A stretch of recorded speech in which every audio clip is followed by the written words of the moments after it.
नमस्कार, मैं डॉक्टर कल्पना वर्मा, वरिष्ठ आयुर्वेद चिकित्सा अधिकारी, राजकीय यौगिक चिकित्सा एवं अनुसंधान केंद्र बापूनगर, जयपुर से कार्यालय बी जोन से बोल रही हूँ। आज हम आपके लिए गर्दन की क्रिया बता रहे हैं। बहुत बार ऐसे होता है, पेशेंट हमारे पास आते हैं, कभी दाएं साइड गर्दन में दर्द है, कभी बाएं साइड गर्दन में दर्द है, या गर्दन की मूवमेंट नहीं कर पाते हैं, मन्या स्तंभ हो जाता है। ये एक तरीके का वात विकार है। गर्दन की अकड़न जकड़न बढ़ जाती है। तो इसके लिए यदि हम बहुत छोटी छोटी सूक्ष्म क्रिया करते हैं तो उसमें भी हमें आराम मिल जाता है। क्रिया बहुत सूक्ष्म है, पर हमें बहुत बार पता नहीं रहता है कि कौन सी क्रिया कैसे करना है, श्वासों के साथ कैसे करना है, बहुत सावधानी पूर्वक करना है। उसमें आपको ध्यान भी रखना है, जो आप तकिया लगाएंगे वो तकिया बहुत ऊंचा नहीं होना चाहिए।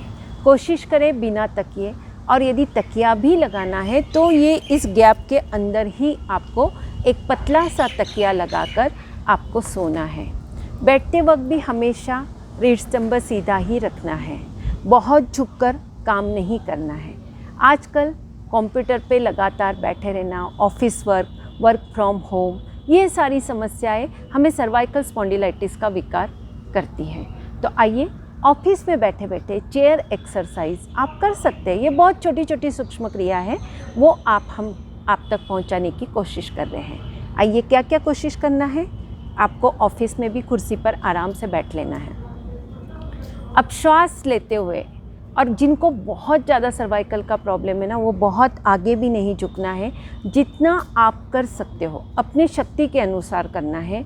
शक्ति, बल और सामर्थ्य के अनुसार करना है। शक्ति का अतिक्रमण नहीं करना है।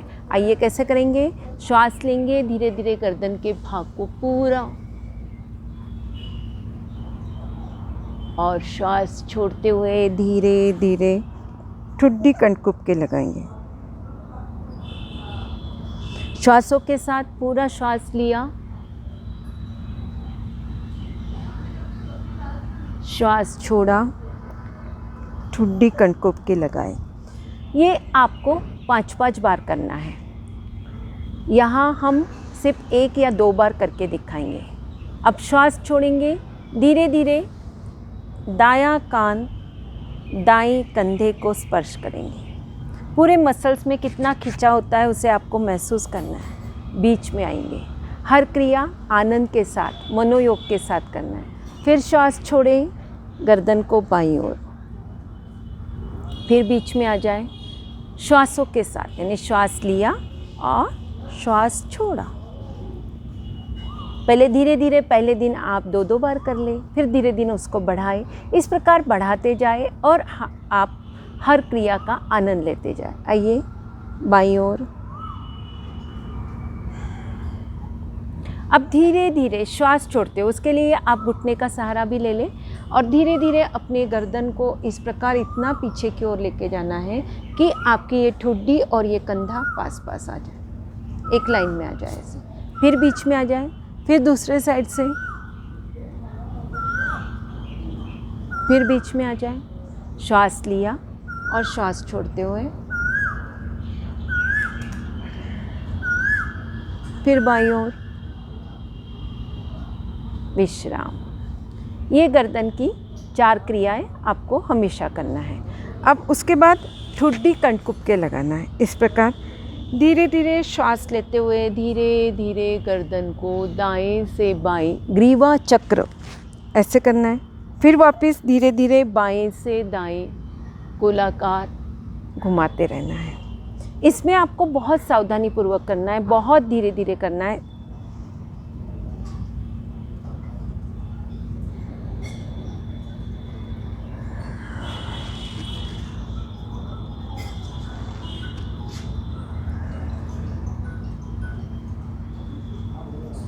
विश्राम। इसमें हमें कोशिश क्या करना है जैसे आपने ठुड्डी कंठकूप के लगाई, फिर धीरे से यहाँ कान स्पर्श भी नहीं हो, स्पर्श हो रहा है क्या वो देखे, फिर थोड़ा सा पीछे जाए, फिर थोड़ा सा ऐसे, फिर ये कान स्पर्श हो रहा है क्या, और फिर धीरे धीरे।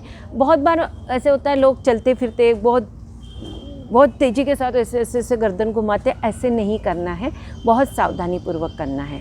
और गले की नस नाड़ियों को खिंचाव करना है। कैसे करना है? श्वास लेना है, रोकना है और गले की नस नाड़ियों को इस प्रकार खींचना है।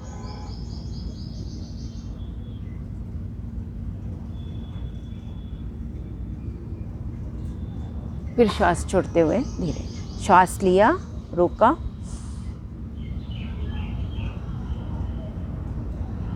और श्वास छोड़ते हुए सीधा। ये छोटी छोटी सूक्ष्म क्रिया आपको बहुत बेनिफिट देगी। उसके बाद दोनों हाथ का आपको इंटरलॉक करना है और दोनों हथेली का इंटरलॉक करते हुए अपने फोरहेड पर रखना है। श्वास लेना है, रोकना है और एंटी प्रेशर यानी हथेली का फोरहेड पर दबाव देना है। फिर श्वास छोड़ते हुए रिलैक्स, यानी श्वास लिया, रोका और हथेली का दबाव दिया। रिलैक्स। इसी प्रकार इसी हथेली का इंटरलॉक करते हुए जहाँ हम पोनीटेल बांधते हैं उस जगह आपको हाथ को पूरा पीछे लेके जाना है। फिर श्वास लेना है, रोकना है और हथेली का दबाव देना है।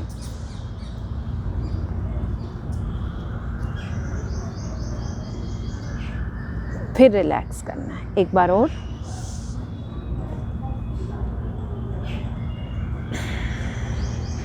रिलैक्स। फिर दाएं हाथ की हथेली से दाएं कनपट्टी पर आपको कनपट्टी के ऊपर रखना है और एंटी प्रेशर देना है। यानी श्वास लिया, रोका और हथेली से दबाया, इस प्रकार। रिलैक्स।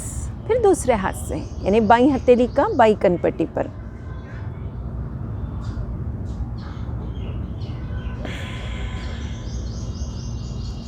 और फिर हथेली से अपनी ठुड्डी पर आपको प्रेशर देना है, इस प्रकार।